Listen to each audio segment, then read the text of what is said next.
Tribunal Penal International for Yugoslavia. Wait. Please be seated.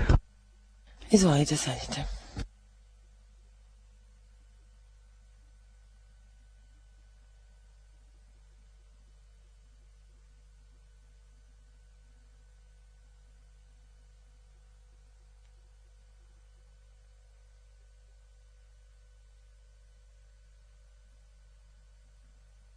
Bien, monsieur le greffier. Predsjedavajući sudija, gospodine sekretare, molim vas da najavite predmet. Sekretarijat, dobro jutro, časni sudija, dobro jutro svima u sudnici, osoblju koja nam pomaže. Ovo je predmet IT 0367T, tužilac protiv Vojislava Šešelja. Merci, monsieur le greffier. Predsjedavajući sudija, hvala gospodine sekretare. Danas je 2. decembar 2008. godine. Pozdravljam zastupnike tužilaštva, gospodina Mandisa, gospođu Birse i njihovu saradnicu. Pozdravljam gospodina Šešelja kao i sve osoblje koje nam pomaže u radu. Pre nego što dam reč stranama u postupku, pretresno veće želi da saopšti sledeće. Čitaću polako. Reč je o zapažanjima sekretarijata u vezi sa merama koje su preduzete posle odluke pretresnog veća u vezi sa privilegovanom komunikacijom optuženog. À la suite de la décision de la Chambre relative Posle donošenja odluke pretresnog veća u vezi sa privilegovanom komunikacijom optuženog, a koja je kao poverljivi dokument zavedena 27. novembra 2008. godine, sekretarijat je kao javni dokument 1. decembra 2008. godine zaveo zapažanja. U ovim zapažanjima sekretarijat obaveštava pretresno veće da očekuje smernice od predsjednika suda kojem se obratio 1. decembra 2008. godine. U međuvremenu je prvo odlučio da privremeno odobri poverljivu komunikaciju između optuženog i gospodina Borisa Aleksića,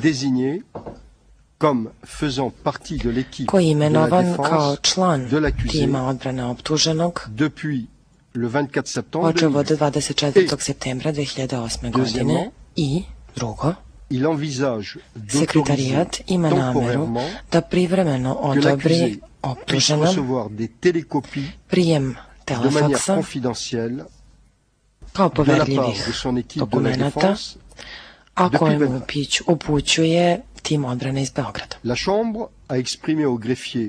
Pretresno veće je sekretarijatu izrazilo želju da ova poslednja mera koju sekretarijat ima u vidu da uvede bude primenjena što je to pre moguće. I to kako bi se na taj način optuženom omogućilo da delotvorno priprema unakrsno ispitivanje svedoka tužilaštva. Pretresno veće se raduje zbog koraka koje je preuzeo sekretarijat na poziv kojemu je veće u tom smislu uputilo u svojoj odluci 27. novembra 2008. godine. Pretresno veće se nada da će pitanje povlašćenih komunikacija biti konačno rešeno što je preto moguće, a imajući u vidu poštovanje prava odbrane. Eto, to je pretresno veće želeo da stavi na znanje stranama u postupku. Gospodine Šešelj, znam da ste želeli nešto da izjavite, izvolite, imate reč. Pa tu je jedna novost, gospodine predsjedavajući, u odnosu na ovo pismo koje je sekretar meni poslao. Vama su izgleda napravili ustupak, pa su rekli da mogu i da primam u poverljivom obliku telefakse od mojih saradnika. A od koga da ih primam, to sekretar ne kaže. Kako ja mogu da dobijem od nekoga telefaks dok sam ne zatražim telefaks? Ili dok prethodno ne dam zadatak svom saradniku da razgovara s tim i tim i uzme izjavu. I pri uzimanju izjava da ga usmerava u tom i tom pravcu. Kao da meni te izjave padaju s neba. Kao da mi neko s neba šalje telefaks. To je jedna besmislica. Ja naravno apsolutno ovo ne prihvatam. Ja ne prihvatam da sekretar Međunarodnog suda ima pravo da se meša u moju odbranu. Ne prihvatam. I ne može on mene da uslovljava.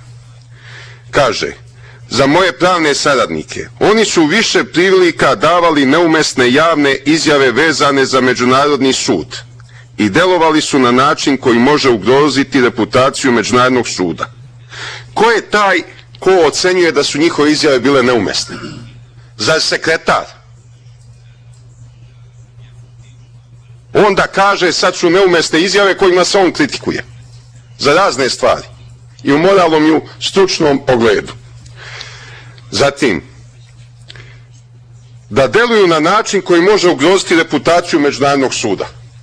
Pa moje poverenje može uživati samo onaj ko smatra da Haški tribunal nema nikakvu reputaciju, ni stručnu ni moralnu. Ja samo takvim ljudima verujem. Onaj ko smatra da ovaj tribunal ima stručnu i moralnu reputaciju, sa mnom nema o čemu da razgovara. Ja mu ništa ne verujem i nijedan mu posao neću poveriti. I to sam vam ja stavio na samom početku do znanja. I ne možete vi mene preoblikovati. I to je strategija moje odbrane i stil moje odbrane. I ja imam pravo da odaberem da se branim onako kako ja smatram da je potrebno. Opovrgavajući pre svega legalitet suda, pa onda sve ostalo. Dalje, sekretar je odbio da mojim pravnim savjetnicima plati putne troškove i za prošli dolazak, da je više od 2 mjeseca.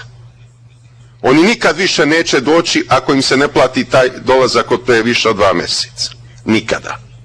Ja ne prihvatam da među mojim pravnim savjetnicima sekretar bira ovaj je dobar, ovaj nije dobar. O tome isključivo ja odlučujem. Niko mi neće dolaziti. I neću primati nikakve faksove. I neću s njima obavljati telefonske razgovore. Boris Aleksić nema nikakvu kancelariju. Mora sad svoj kućni telefon da da. I sad mora stalno da bude kod kuće da bi ga ja našao. A sekretarijat je insistirao i vi ste podržali sekretarijat u tome da je Slavko Jerković kao profesionalan advokat najpogodniji i da njegov telefon mogu da koristim i da se preko njega vrši finansiranje i sve ostalo. Tužilaštvo će za 2 mjeseca završiti dokazni postupak odbrane, eventualno 3 mjeseca, a dokazni postupak optužbe, a dokaznog postupka odbrane po svemu sudeći uopšte neće biti. Uopšte ga neće biti. Dok neko ne disciplinuje sekretara, dok mu ne kaže ti si ovde činovnik i ti nemaš pravo da se mešaš u pitanja odbrane. Tvoje je da rešavaš pitanja discipline, higijene, nabavke potrošnog materijala, isplate honorara i ostalo. Ti ne možeš da se mešaš u pitanja odbrane. Ako će se meni sekretar mešati u pitanja odbrane, onda odbrane uopšte neće biti. Stalno imam nekoga ko mi se između nogu petlja, spotiče me i svaki čas da padnem preko njega. Dokle će to tako da traje? Takve smetnje ne postoje ni jednom drugom postupku, ja ih neću prihvatati u ovom postupku. Smatrajte dakle da problem uopšte nije rešen, a zašto vi pozdravljate takvo ponašanje sekretara, to je zaista vaša stvar, ali moram da priznam da sam prilično iznenađen zbog toga.